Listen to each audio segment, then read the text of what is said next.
એક ગામમાં એક મીઠાનો વેપારી રહેતો હતો. તેની પાસે એક ગધેડો હતો.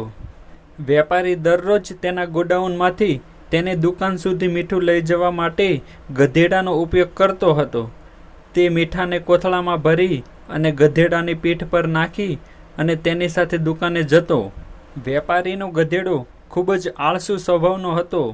કામમાંથી છટકી જવા માટે તે રોજ નવા ઉપાયો વિચારતો હતો. ગોડાઉનથી દુકાન તરફ જવાના માર્ગમાં એક નદી હતી, જેના ઉપર એક નાનો પુલ બાંધવામાં આવ્યો હતો.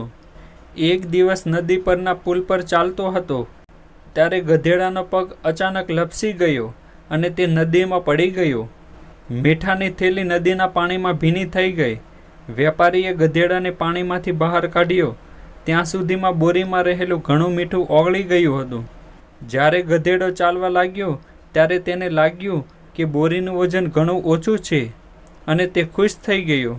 તેણે વિચાર્યું કે તેના પરનો બોજ હળવો કરવાનો આ એક સરસ રસ્તો છે. બીજા દિવસે તે જાણી જોઈને નદીમાં પડ્યો. પાણીમાં ક્ષાર ઓગળવાને કારણે બોરીનું વજન ફરીથી ઘટી ગયું. ત્યારથી તે ગધેડો દરરોજ આવું કરવા લાગ્યો. દરરોજ ગધેડાની આ હરકતો જોઈ અને વેપારીને તેની ચાલાકી સમજાઈ ગઈ. તેણે ગધેડાને પાઠ ભણાવવાનું નક્કી કર્યું અને બીજા જ દિવસે કોથળામાં મીઠાને બદલે કપાસ ભરી અને ગધેડાની પીઠ પર નાખી દીધો. કપાસ હલકો હતો. આ પછી પણ આળસુ ગધેડાએ વિચાર્યું કે શા માટે હંમેશાની જેમ નદીના પાણીમાં પડી અને આ વજન ઓછું ન કરીએ. જેથી તે જાણી જોઈને નદીમાં પડ્યો હતો.